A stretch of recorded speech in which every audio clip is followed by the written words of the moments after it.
खेड तालुका खरेदी विक्री संघाची निवडणूक आज होत असून 18 जागांपैकी 9 जागा या बिनविरोध झाल्या आहेत, तर 9 जागांसाठी 17 उमेदवार रिंगणात आहेत।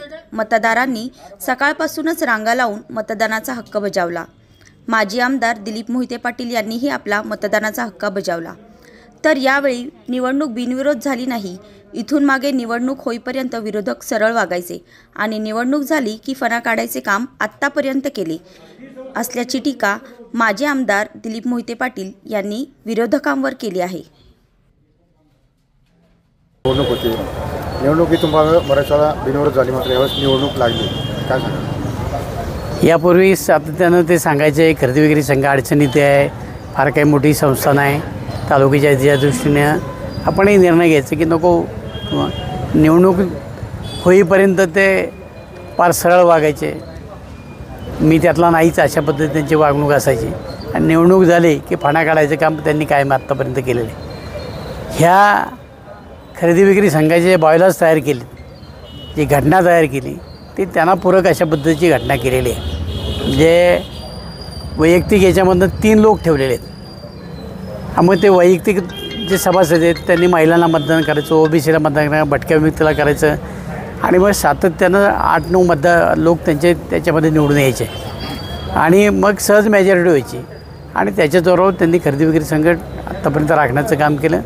परंतु यांच्या या घटनेला आम्ही न्यायालयामध्ये आव्हान देतो आहे आणि ही जी सगळी जी प्रक्रिया आहे पूर्णपणे चुकीचं आहे आणि गेल्या 35-40 वर्षाचं संघाचं ऑडिट झालं पाहिजे या विचाराचे आम्ही आहोत। त्याच्याकरता जी कायदेशीर लढायची ते आम्ही लढणार आहोत। खरं तर इथून मागं जी बिनविरोध निवडणूक होत होती त्यावेळेस तुम्ही विरोधकांशी एकत्र येत होता, यावेळेस असं काय घडलं की तुम्ही बिनविरोध करू शकला? खरं म्हणजे तुम्हाला यामध्ये सांग, आत्तापर्यंतच्या गेल्या 3-4 निवडणुकीमध्ये खरेदी विक्री संघाचा दोहा म्हणून आमच्या विलास कातुरेंनी काम केलं। विलास कातुरेंचा उपयोग फक्त निवडणुकीपुरता करायचा आणि नंतर विलास कातुरेंनाच संपवायचं काम त्या ठिकाणी केलं।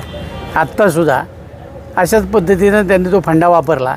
राजाराम लोखंडे असतील, विलास कातुरे असतील, आमचे अध्यक्ष असतील, बाबा आराक्षे असतील, या सगळ्यांना मध्यस्थी घालून किंवा कुठेतरी तडजोडीचं करा, संघामध्ये निवडणूक नको अशा परीचं। पण त्यांनासुद्धा आता कळलं की समोरची माणसं फक्त आपला उपयोग करून घेतात आणि वेळ आली की बरोबर आपल्याला फसवतात। ठीक आहे, आता यांना निदान कळलं की समोरच्यावर किती विश्वास ठेवायचा। भविष्यामध्ये आमची लढाई तर त्याच्याविरुद्ध पूर्वी होती, आजही होती आणि उद्याही चालू राहणार आहे।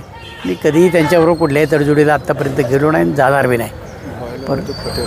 आणि सगळ्यात महत्त्वाची ते जे बॉयलर्स केलेत त्याच्या विलास कातुरेच्या सह्या खोट्या आहेत, त्यालाच आम्ही आव्हान देतो आहे। कारण विलास कातुरेंनी सह्या न करता बॉयलर्स तयार केलेले आहेत आणि त्यामुळे हे ज्यावेळेला होईल त्यावेळेला यातल्या काही लोकांना 100% जेलमध्ये जावं लागेल। विधानसभेच्या निवडणुकीमध्ये तुम्ही अनेक मुद्दे उपस्थित केले, पगाराचा विषय असेल किंवा कोणाचा काय असेल विषय, आजही तो मुद्दा आहे ना माझा। 75 वर्षाचा माणूस ज्यावेळी नोकरी करतून त्याला 90,000 रुपये पगार मिळतो, तो कधीच तिथे हजर नसतो।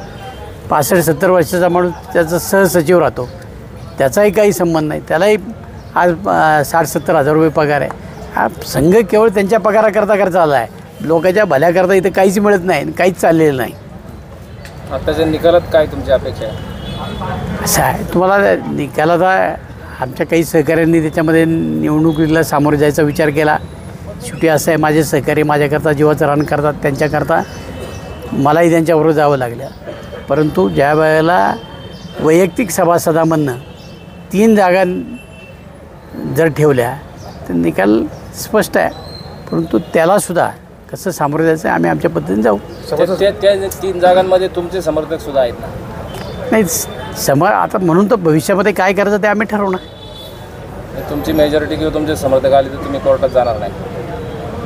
नाही, कोर्टाचा भाग वेगळा आणि हा भाग वेगळा। तिथे जे बॉयलर्स आहेत, तिथे ज्या चुकीच्या घटना आहेत त्याच्याविरुद्ध तो कोर्टात जाणारच आहे।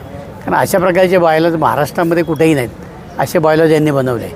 आणि आता तर काही नाही, मी जिल्हा सहकारी बोर्डामध्ये चेअरमनच निवडणूक निर्णय अधिकारी असायचा। मी जो मतदार आहे, जो निवडणुकीला उभा राहणार आहे, तोच निवडणूक निर्णय अधिकाऱ्याचा, ते मी माझ्यामुळेच बदललं आहे।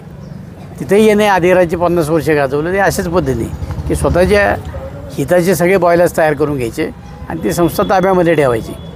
असे उघडे सामोरे जाऊ शकत नाही।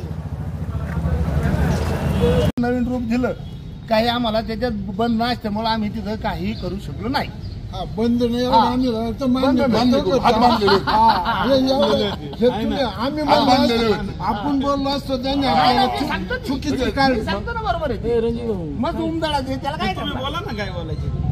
सभापती तुम्ही या वेळेला निवडणूक होती, 3 टर्म झाले. निवडणूक का नाही लढले? बिनविरोध होणार असेल चांगल्या कामाला आम्ही त्या ठिकाणी जाऊ. नवीन बस संचालक 3 टर्म नाही वाटत.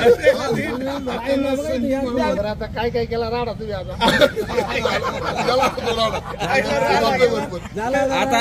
आता तुम्हाला या इकडे चला, बंदच केलाय. एक मिनिटात बोलायचं.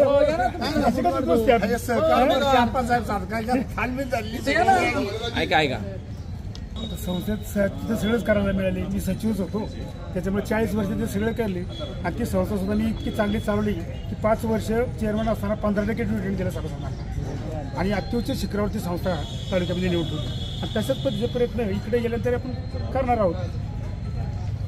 सहकारी संस्था ह्या चालवली हे आमच्या रक्तात पाहिल्यापासून स्वर्गीय आप्पासाहेब सातकर यांच्या नेतृत्वाखाली काम करीत असताना सहकारी संस्थेचा प्रचंड अनुभव आमच्या पाठीशी आणि त्या पद्धतीने काम करून शेतकऱ्यांना अधिकाधिक चांगल्या सुविधा कशाचे निश्चित प्रयत्न करू.